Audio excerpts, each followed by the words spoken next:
एक तरफ जहां झुकी वहीं मकान की बात कहते, सारे झुग्गियों में सो कर झुग्गियों को बुलडोजर चलाकर ध्वस्त कर दिया। प्रधानमंत्री कहते भाइयों बहनों मित्रों 75 साल पूरा होने पर पक्का मकान देंगे। ये प्रधानमंत्री इतना बेशरम निर्लज है, किसे एक पैसे का शर्म नहीं है। पूछता है भारत सुनिए ना, पुलवामा घटना में 300 किलो आरडीएक्स का सवाल पूछा है आपने, 50 किलो जेलेटिन का सवाल पूछा है, वो कार किसकी थी आपने सवाल पूछा है। क्या सैटेलाइट का फुटेज नहीं बताता?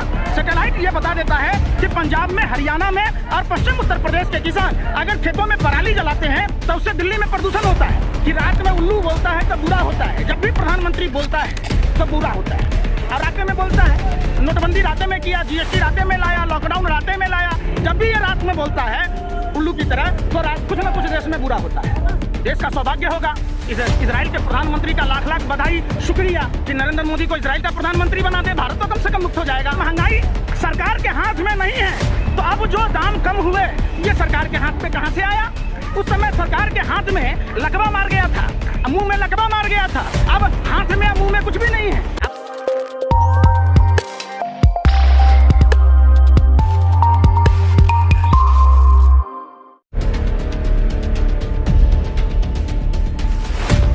सर आज दिवाली है, 9 लाख दिए जलाकर वर्ल्ड रिकॉर्ड अयोध्या में बनाया गया है और साथ ही साथ महंगाई और बेरोजगारी को लेकर यहाँ पर युवा जो है सड़कों पर बैठे हैं। किस तरह से देखते हैं? ये उसी किसान मजदूर के बच्चे हैं जो भारत की रीढ़ कहलाता है। किसान देश का पालनहार अन्नदाता किसान भाई आज सालों होने को है दिल्ली के बॉर्डरों पर बैठा है और दिल्ली का बॉर्डर प्रशासन के लोगों ने ऐसे बना दिया मानो ये इंटरनेशनल बॉर्डर हो। इतने बड़े बड़े पत्थर के बुलडोजर लगा दिए, वो कोबरा वायर लगा दिया गया जो जानवरों के लिए भी लगाने की इजाजत नहीं है। इतने बड़े बड़े सूल लगा दिए। आप समझिए, किसानों के साथ पता नहीं कितनी तरह की गालियां भारतीय जनता पार्टी के लोग और मीडिया के लोग देते रहे, दिखाते रहे। सवाल उठता है, किसानों को कभी भरुआ कहा गया, कभी खालिस्तानी कहा गया, कभी नक्सली कहा गया। ये संविधान का कौन सा धारा इजाजत देता है और इन नेताओं पर कार्रवाई क्यों नहीं होती है? ये लोग, ये देश के युवा हैं। युवा जब मचलते हैं तो भूचाल आ जाता है। ये युवा देश की रीढ़ हैं और ये तो फिर सरहदों की रक्षा के लिए वर्दी मांग रहे हैं। और इन्होंने तो मेहनत करी है। कोई अमित शाह के बेटे की तरह बीसीसीआई का सेक्रेटरी थोड़े न बना है, कोई प्रेम सिंह धूमल की बेटे की तरह कोई मंत्री थोड़े न बना है, कोई बीसीसीआई का कोषाध्यक्ष थोड़े न बना है, कोई अजीत डोभाल के बेटे की तरह थोड़े न पाकिस्तान में जाके व्यापार कर रहा है। ये तो भारत माँ की सरहदों की रक्षा करना चाहता है और अपने लिए वर्दी मांग रहा है। इन्होंने तो जो एसएससी जीडी 2018 का एग्जाम क्वालिफाई किया था, इन्होंने रिटेन, मेडिकल और फिजिकल तीनों कंप्लीट किया था। खुद नित्यानंद राय जी तत्कालीन गृह राज्य मंत्री ने लोकसभा में, लोकतंत्र के मंदिर में ये कहा था। 21 सितंबर को इन्होंने बयान दिया था 2020 को 1,11,000 पद रिक्त हैं। इन्होंने कहा था बीएसएफ में 25,926, सीआरपीएफ में 26,506, सीआईएसएफ में 23,906, एसएसबी में 18,643, आईटीबीपी में 5,784 और असम राइफल में 7,338। फिर इनकी बहाली क्यों नहीं? ये कौन सा साजिश है? ये कौन सा षड्यंत्र और प्रयोग है कि देश के युवाओं को भारत माँ की सेवा करने, भारत की सरहदों की हिफाजत करने से रोका जा रहा है? एक तरफ जहां झुग्गी वहीं मकान की बात कहते, सारे झुग्गियों में सो कर झुग्गियों को बुलडोजर चलाकर ध्वस्त कर दिया। आज तुगलकाबाद और सूरजकुंड के बीच में लाखों की तादाद में रहने वाले लोगों को वहां मकान तोड़ दिए गए। जो प्रधानमंत्री कहते भाइयों बहनों मित्रों 75 साल पूरा होने पर पक्का मकान देंगे। ये प्रधानमंत्री इतना बेशरम निर्लज है, किसे एक पैसे का शर्म नहीं है। ये उस बात पर नहीं बोलते, घर का घर घौ नहीं बोलते, चाइना का चौ नहीं बोलते। चाइना उत्तराखंड में घुसकर 5 किलोमीटर अंदर घुसकर पुल तोड़ गया। चाइना जब से हावी है भारत पर, फिर भी भारत की सरकार 68% से अधिक व्यापार बढ़ा दिया। क्यों? दुश्मन देशों से व्यापार क्यों? दुश्मन देशों से सभी तरह के रिश्ते खत्म क्यों नहीं? गलवान की घटना आपने देखा होगा, भारत माँ के वीर सपूतों को जानबूझकर शहीद करा दिया गया। कौन लोग थे? क्यों बगैर हथियारों को भेजा? ये सवाल पूछता है भारत। अरे सुनिए ना, पुलवामा घटना में 300 किलो RDX का सवाल पूछा है आपने, 50 किलो जेलेटिन का सवाल पूछा है, वो कार किसकी थी आपने सवाल पूछा है। क्या सैटेलाइट का फुटेज नहीं बताता? सैटेलाइट ये बता देता है कि पंजाब में, हरियाणा में और पश्चिम उत्तर प्रदेश के किसान अगर खेतों में पराली जलाते हैं तो उससे दिल्ली में प्रदूषण होता है। बताइए। और जनता हरा तो रही है भैया, देश की जनता जाग चुकी है, पूरा देश जाग चुका है।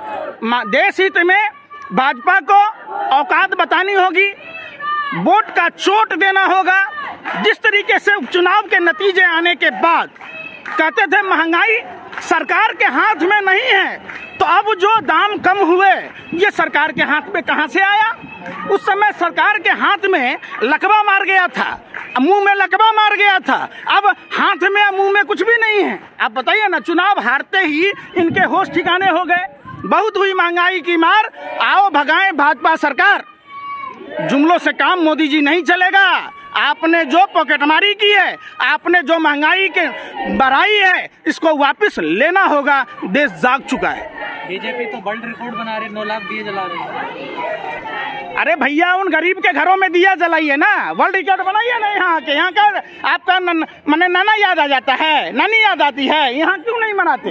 क्यों नहीं जा रहे दिल्ली के बॉर्डरों पर जहाँ देश के पालनहार अन्नदाता किसान भाई बैठे हैं? जाइए ना खोड़ी गांव के विस्थापितों के बीच में, जाइए ना, वहाँ वर्ल्ड रिकॉर्ड बनाइए ना। ऐसा वर्ल्ड रिकॉर्ड अपने ही देश में, अपने ही देश के लोगों को कानून का सहारा लेकर कानून के नाम पर दमन करने वाली पहली ऐसी निकम्मी निठल्ली सरकार, और ऐसा जुट्ठों का सरदार, जुठलर प्रधानमंत्री, महानीच प्रधानमंत्री, मौतों का सौदागर प्रधानमंत्री पहली बार भारत को बदनसीबी से मिला है।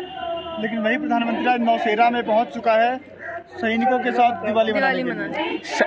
कहिए प्रधानमंत्री को थोड़ा सा भी शर्म हया नाम की चीज बची है तो पुलवामा में शहीदों के आश्रितों से जाकर मिले। किसी के परिवार का आदमी सब्जी बेच रहा है, कोई दूध बेच रहा है, नेता एक दिन के लिए बनेगा तो मशरूम की सब्जी खाएगा, अब बिरयानी पाकिस्तान जाके खाएगा, और शहीद के परिवार घर पर उपवास पड़ेंगे। ये बात आप नहीं पूछते? पूछिए ना भाई कि जब आपने अगस्त मुनि ने समुद्र पी गए, अटल मुनि पेंशन पी गए और नरेंद्र मोदी रोजगार पी गए, तो उन रोजगार की बात कौन करेगा? उन जो पुलवामा में शहीद थे उनके आश्रितों को कौन देखभाल करेगा? कम से कम पेंशन तो सहारा था, तो उस बात की नहीं होती। लेकिन जो विदेशों में उनका डंका बज रहा है उसका क्या कहेंगे? कहाँ डंका बज रहा है? अरे आपने डिजिटल बेइज्जती नहीं देखी? अरे आप लोग भी इतनी दलाली बर्बागिरी मत करो भैया, झुमका इतना मत गिराओ। बरेली के बाजार में जितना झुमका नहीं गिरा उतना आप लोगों का स्तर गिर गया।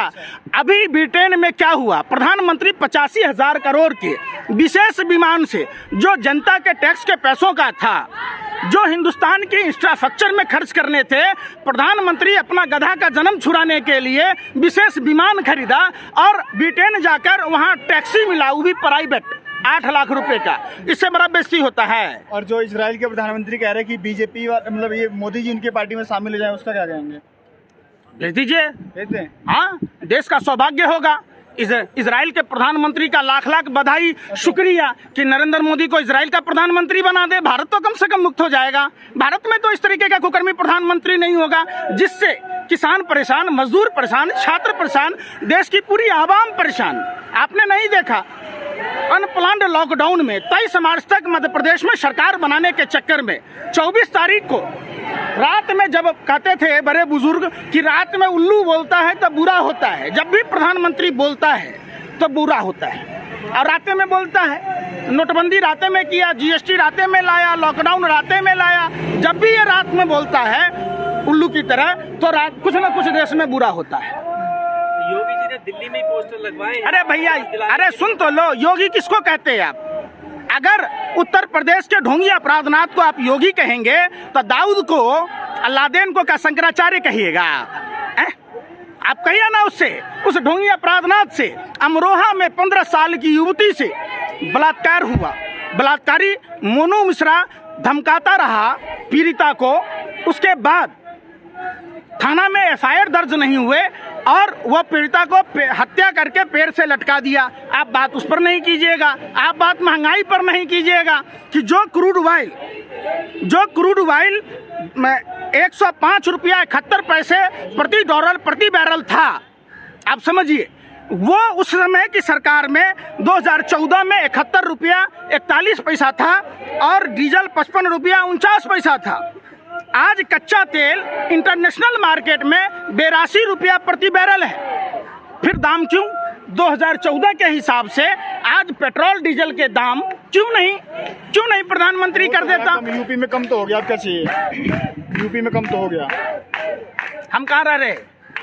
दिल्ली में। कब कैसे कम हो गया? चुनाव आया, आपने जो पॉकेटमारी की, आप 100 रुपया चोरी कर लिया हमारा, देश की जनता का आपने चोरी की और उसमें से 50 रुपया दे दीजिएगा तो हमारा ही धन ना वापस किया भैया। आपने जो लूटा, जैसे 16 फिल्म आपने देखा था, गब्बर सिंह का कोई नहीं था, फिर भी गब्बर सिंह डकैती डालता था। नरेंद्र मोदी जी भी रंडवे हैं, नरेंद्र मोदी का भी कोई नहीं है, आगे नात न पीछे पगहा, बगैर लगाम का कूदे गधा, फिर भी डकैती डालते। लेकिन पंकज जी, तो विकास की कीमत है ना। कैसे नहीं रास्ता है? कोई कमाई का जरिया तेल के अलावा है नहीं कुछ। विकास की कीमत है। अरे भैया, रेवेन्यू नहीं आएगा तो अपना वेतन भत्ता बढ़ा के क्यों ले रहा? ये तो राष्ट्रवादी लोग हैं, ये तो हिंदुत्व के पुरोधर लोग हैं, तो क्यों नहीं अपना वेतन भत्ता छोड़ देता है? अगर जितना देश का सांसद मंत्री वेतन भत्ता लेता है, मैं समझता हूँ अगर 2 साल अगर वेतन भत्ता नहीं लेगा तो देश का कायाकल्प हो जाएगा। आइए अपनी अपनी देशभक्ति दिखाइए। ये सावरकर वाली देशभक्ति दिखा रहे, ये गोडसे वाली देशभक्ति दिखा रहे कि देश की जनता को लूट रहे, खसोट रहे, दिन रात उनको गरीबी में ढकेल रहे। जहां रोटी पर नमक तेल प्याज रख के खाने की बात थी, प्याज महंगा कर दिया, नमक महंगा कर दिया, तेल महंगा कर दिया। अपने पैसा जितना का विज्ञापन लगा है, अगर इन्हीं विज्ञापनों के पैसे को भारत सरकार संजो के रखती, जो विदेशी दौरों में इन्होंने खर्च किया है, अगर इन्हीं पैसों को बचा कर रखती तो आज देश का स्थिति सुदृढ़ होता। देश की जनता ने इस बात को ठान लिया है, हिसाब एकदम सीधा साधा है, कोई बकवास नहीं है। भाजपा हराओ, महंगाई को कम कराओ।